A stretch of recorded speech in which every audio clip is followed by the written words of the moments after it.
séparation de pouvoir yi pour ñu mën koo jëmal parce que day loo xamante ni même ci constitution bi réalité la ci. waaw loolu moom rek moo mën a tax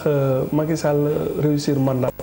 su fekkee sur le plan économique la su doon sax fii la yemale chantier mi ak affaire yooyu man je pense que am na lu bëri lu mu def ci réew mi sur le plan économique loo xam ne mënuñu woon sax foog ci mandat ci benn mandat mun na ko def.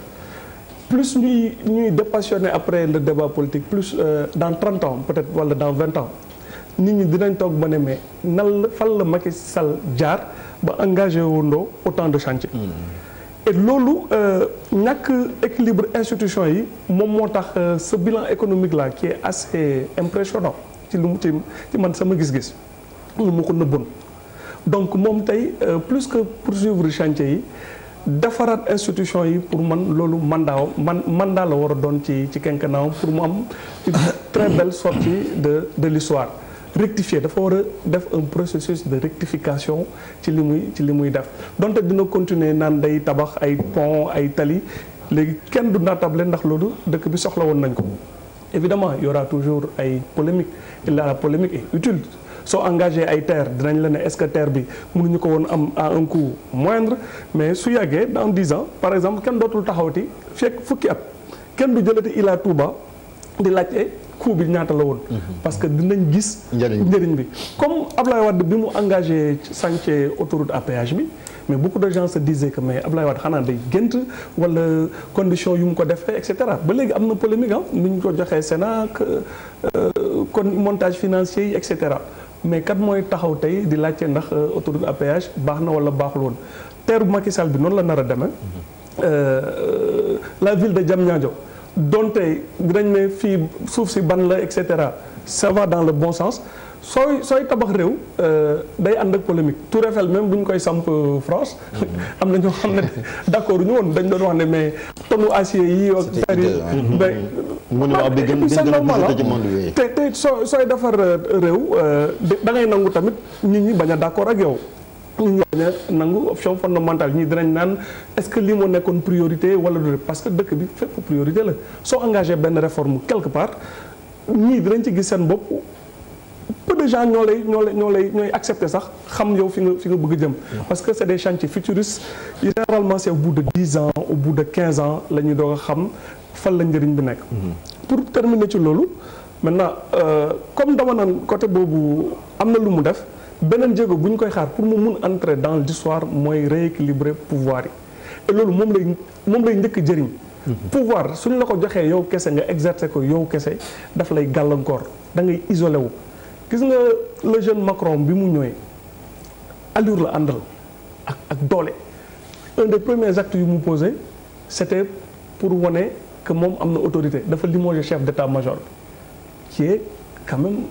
une personnalité respectée ci armée française bi général bi mu de Villiers bi mu jëlee am parcours bu exceptionnel mais sur polémique bu ndaw ci affaire réforme armée bi mu jël acte d'autorité mu génne ko am na ñu tàccu ne way loolu day affirmer autorité mais bi mu yàggee ci acte yooyu muy dafa confondre autorité ak autoritarisme loolu moo ko yóbbu tey ba crise des gilets jaunes ce qui veut dire que mën nga am toute la légitimité ñu fal la tu te trompes encore sur ton mandat dal na Ablaye Wade 2000 xam nga durant toute la campagne man maa ngi doon wax ne on assiste à une sorte de répétition de l'histoire quelque part 2007 Ablaye Wade 56% il avait comme directeur de cabinet maître d'œuvre de cette campagne Macky Sall la woon Macky Sall moo gagné lu Ablaye Wade 2007 ci anam yu doy waar et man dama jàpp ne 2007 boobu Macky Sall bi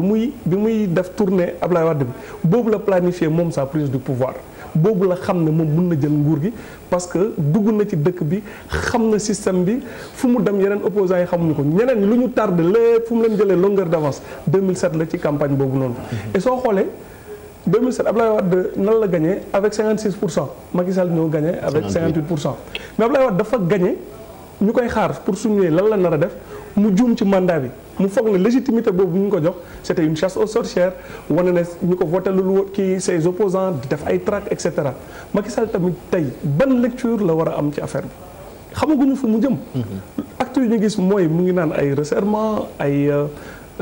fast track et cetera mais est-ce que tey doole bu moom ba pare leneen lu nit ñi seetluwul Macky Sall n'est plus un petit président Macky Sall dafa am doole trop non seulement ci Sénégal mais ci sous-région bi am na fi tey ba ñetti président yoo xam ne Macky Sall mooy seen parrain te dafa dem fële fu ko kenn mu sa foog Adama Barrow Macky Sall moo ko fi teg loolu moom du man liñ may nettali parce que yàlla aussi dimbali na ma man maa njëkk interview Adama Barrow bu muy nekk président am na li ma ci xam am na li ma ci fekkee mënuñoo wax lépp nag sur un plateau de télé su dul woon Macky Sall Adama Barrow du toog Gambie c'est pas possible mais lu gën a doy waar George Weah Macky Sall moo ko fi teg au-delà de duñ ko voté li su dul woon Macky Sall du nekk président moo ko jàppale ba mu toog Julius Maada Bio bu Sierra Leone Macky Sall moo ko fi teg ñaari ñooñu ñëpp seen première visite homme d'État Sénégal lañ ko consacré te tey sous-région bi nu mu demee am na yeneen dëkk yoo xam ne bugguma leen tudd soo moytul ku fa nar a nekk il faut ñu xool délégation oppose ñu ñëwoon ci kii bi tey ku bëgg fallu ci sous-région bi da ngay ñëw fëgg ci Macky Sall pour te dire dimension bu mu lu ko jox doole jooju mais nu mu muusee ba nax suñu opposants yi teg ay affaire ba nekk ba toog ci réew mi li mu bëggoon entamé mu def ko mais noonu la muusee dans la sous-région di avancer ay pions te kenn gisu ko ba pare Sénégal dafa changer paradigme puissance militaire la armée Sénégal tey lu mu yore ci doole défilé bi lu ñu ciy war a def ay ça n'a rien à voir avec lu nekk ci suuf dëggantaan c'est un pays qui a changé de paradigme parce que puissance pétrolière la puissance gazière la en devenir en peu de temps potentiel non yor na ko ba pare ci suuf-solom donc Macky Sall doole bu mu nar a yore dafa nar a jéggi dayoo et pour finir dans la sous-région yu ma doon wax yeneen présidents yi soit dañu nekk en crise wala en fin de mandat tey moom moo nar a nekk doyen bi su ko nekkul ci âge ci ñu gën a baax nu ñu leen fale sur le papier ci la bokk donc ce n'est plus un petit président c'est un président bu am doole bu am stratégie président boobu ay pouvoir am aussi dafa laaj ñun ñu encadré ko ci loolu laa bëggoon ñëw sax ñi ngi xaar gouvernement bi xëy na li ci des bariwul Yérim yaa ngi ko gis yéexaay bi tamit da nga yaakaar ni ay pression da ci am ak tamit séddale gi parce que ñi ko jàppale woon bari nan gouvernement bi moom du yomb quoi gouvernement bi difficile lay doon compte tenu du fait que bari woon ay alliés muy dem te xam nga politicien Sénégal duñ def ci yàlla naa dee et puis Sénégal y a trop de lobbies qui interagissent quoi xam nga le lobby religieux le lobby d'un certain type bu mënul wax. loolu jógewul y a trop de lobbies qui interviennent quoi mais dama bëggoon ñu dellu tuuti ci théorie parce que des fois théorie day tax pratique leer c'est important xam nga Montesquieu dafa bind benn livre tudde ko séparation tudde ko l'esprit des lois moom moo théoriser séparation des pouvoirs il faut ñu xam ni kenn du jël nguur di ko joxe ni Victor Hugo daf ni le roi ne lâche que ce que le peuple lui arrache c'est ça la réalité kenn du jël nguur di ko joxe bul xaar ci Macky Sall mu téye nguur gi yépp di jël ay pàcc di ko joxe déedéet xam nga séparation lan moo tax ñu créé ko parce que gis nañ ni comme ni Montesquieu waxee tout homme qui a du pouvoir est tenté à en abuser maanaam képp koo jox kàttan yàlla dafay def ci moom mu bëgg koo yokk bëgg cee def sax lu ñu ko defloowul pour arrêter justement ça Montesquieu nee na il faut que le pouvoir arrête le pouvoir nee na il faut ñu créer yeneen pàcc nguur yoo xam ni dafay arrêter nguuru ki nga xam ne mooy président de la république maanaam ki nga xam ne mooy président de la république dafa war a wuuteeg ki nga xam ne nii mooy voter loi bi kii voter loi bi dafa war a wuuteeg ki nga xam ne mooy jëfandikoo loi bi pour régler crise yi maanaam conflit yi ci société bi. mais ce n'est pas le cas dafa xaaral rek c'est important parce que xalaat ni Macky Sall day ci pouvoir bi di ko joxe alors que le paradigme de la séparation c'est l'inverse c'est-à-dire que séparation du pouvoir daf ko war a imposer arrêter ko moom mais ñi nga xam ne ñoo yore yenn pouvoir yi au lieu que ñu arrêter Macky Sall bu fekkee dañuy ñëw couché wu ci devant Macky Sall. parce que Macky moo leen di fal defal ndànk moo leen di fal. grand gis nañ ba taay xam nga Robert Badinter dafa am lu am solo lu mu wax daf ni juge il faut nga am ce qu'on appelle un devoir d'ingratitude envers celui qui t'a élu c'est pas parce que nit ki moo lay fal ba da ngay sacrifier intérêt réew mi intérêt nguur gi intérêt général parce que dañ la fal man gëwuma loolu et puis peut-être Macky Sall mooy jël listam def ci turu député yi mais formellement député yi dañ leen a fal comme ni ñu faree Macky Sall dëgg la lu dëgg. mais juge yi nii amul benn juge yow kenn du la jël Serif na la ñëwal juge déedéet dafa am processus républicain bu ñu teg boo xam ni ku bëgg a nekk juge Sénégal fa ngay jaar ngay def concours dugg ci école boo xam ni école bu mag la bu prestigieux ci Sénégal ñu formé la. nga signé contrat ak état bi ak principe. taxaw waat. defal Macky Sall bi nga Ablaye Wade bëggee jëlee assemblée nationale. gis nga ni mu def mandat bi la wàññilu. je suis d'accord taxaw waat donc dama la bëgg a wax ni quel que soit fi nga jógee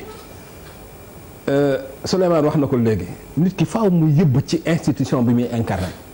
gis nga loolu tant que ñi ngi taxaw yaakaar ni Macky Sall moom mooy jël pouvoir bi mu concentré en ses mains. te amu ci benn intérêt stratégique di ko jox justice wala di ko jox assemblée nationale képp ku yaakaar ni da koy def da ngay nax sa bopp parce que Macky Sall concrètement gérer justice bi moo ko gën a arrangé moom. lu tax mais bu justice bu ko échappé am na compte yu mu bëgg a régler du ko mën a régler. est-ce que léegi nag justice bi dafa war a taxaw non sëñ Chérif. non c'est des questions que je pose. léegi justice dafa war a taxaw ni mu war a taxawee. gis nga xam nga tous les prisonniers politiques Sénégal xam nañ lañ ko mënoon régler. gis nga bu président de la République xëy suba mere kenn ni nañ ko arrêté justice bi libéré ko benn yoon rek mu am benn précédent rek am balaa président de la République nga attaqué waat opposant dina ko xoolaat benn rek bu amoon laa wax benn kese par exemple ñu ni bépp Khalifa Sall taf ñu ni bon tak le juge non Khalifa Sall le dossier est vide de classe gis nga loolu bu amoon benn yoon kese balaa un chef d'État di defaat loolu dina ko xoolaat mais comme on a une justice couchée malheureusement c'est pas tous les magistrats la preuve am na magistrat yoo xam ne li ñuy bañ moo tax du ñu accepter jamais ci yenn postes yi j'en connais am na ñu ma jàngandool ñoo xam ni da ngay wax sax ñun la ñooñu c'est des gens bruts de décoffrage gars yi mënuñoo def ak ñoom parce que loi lañ gëm teg affaire bi ci yoon ñooñu duñ leen jox postes yi dañ leen di yóbbu ci àll ba dañ leen di isoler duñ leen boole ci dara donc man gëm naa ne xam naa ne am na ay magistrats yu am ay valeur xam naa ne am na ay magistrats yu am principe mais Chérif tant que réflexion boobu mënewuñ ko c'est-à-dire magistrats yi ci boppam libre dans leur tête députés yi ci boppam libre dans leur tête te loolu xam nga mi ngi jóge ci lan mi ngi jóge ci mystique gu intérêt général xam nga état lépp croyance la ngëm-ngëm la dafa am yoo xam ni bu fekkee ni da nga ni république lañ nekk république bi ñu koy xalaat mooy loo xam ne ñépp ko bokk nit ki faaw nga gëm intérêt général pour mën a gëm république nga xam ne président de la république bi moo fi nekk tey ëllëg dafiy jógee mais république bi état bi day continuer di fi nekk gis nga mystique boobu tant que gëmuñu ko tant que ñun jàpp nañ ni institution yi maanaam ñun lépp mi ngi reposé ci président de la république da ngay gis sax benn député bu ñu nommé mu ne man Macky Sall moom fi teg. te wax na dëgg lu mu wax moom lay voté. wax na dëgg de. mais qu'est-ce qui est plus grave que ça. imagine-toi yow député tu es censé incarner le pouvoir législatif nga ñëw taxaw assemblée nationale wax loolu mais y a des pays yoo xam ne boo ko waxee si t'es jugé pour haute trahison dañ lay jël non c'est vrai dañ lay jël léegi jugé la mode de scrutin bi yéen loolu moom tant que ça ni ni falee député yi député boobu il n'a pas en réalité mais ni ni fale parce que président ba lay jël dugal la ci France même mode de scrutin bi la non foofu directement non defal ndànk rek gër gi defal ndànk parti mooy jël defal ndànk président mooy am partem jël ay député am ay membre am exactement ñu jël ko dugal leen comme c'est-à-dire muy xoolal réew démocratie avancée yépp c'est le même mode de fonctionnement xam nga problème bi lan la dafa am réew yoo xam ne nit ñi xam nañ seen bopp xam nañ seen valeur xam nañ lañ moo tax ñu teg leen fi ba pare dafa am yoo xam ne imagine-toi yow ñu lay fay ci Sénégal gu metti gi yow ñu lay fay 1,5 million wala lu ko ëpp député doolu leen am essence 152 chaque législature ñu jox la oto tu comprends jox la passeport diplomatique jox ko sa jabar imagine-toi avantage yooyu yëpp nga koy jël état bi di la ko jox yow nga jàpp ni Macky Sall nga war a liggéeyal mais loolu mais c'est très grave quand même parce que alalu réew mi moo lay dundal moo lay fay askan wi ñoo la fal pour nga parce que les députés c'est le représentant du peuple c'est-à-dire askan wi moo la fal pour nga taxawal ko fu pour ay intérêt nga taxaw ni yow non man Macky Sall moom fii li moom laay donc Chérif globalement Sénégal li koy defar pour man c'est un changement de paradigme républicain faut ñu xam ni président de la République institution la certes mooy pivot institution yi c'est la clé de voûte comme on dit des institutions parce que c'est l'institution centrale parce que mooy exécutif mooy décider mais tant que suñu yeneen pouvoir yi gëmuñu ni au-dessus du président de la République il y a la République au-dessus du président de la République il y a l'État au-dessus du président de la République il y a l'intérêt général tant que gëmuñu loolu on aura beau s'indigner sur les plateaux wax lu ñu neex tey boo réformer woon justice bi def les textes les plus graves les plus libertaires te amuñu magistrat yoo xam ne gëm nañ loi gëm nañ mystique am nañ jox nañ intérêt seen serment du jariñ daal. Souleymane ba léegi bu ñu ñëwee ñi ngi wax ba léegi séparation des pouvoirs.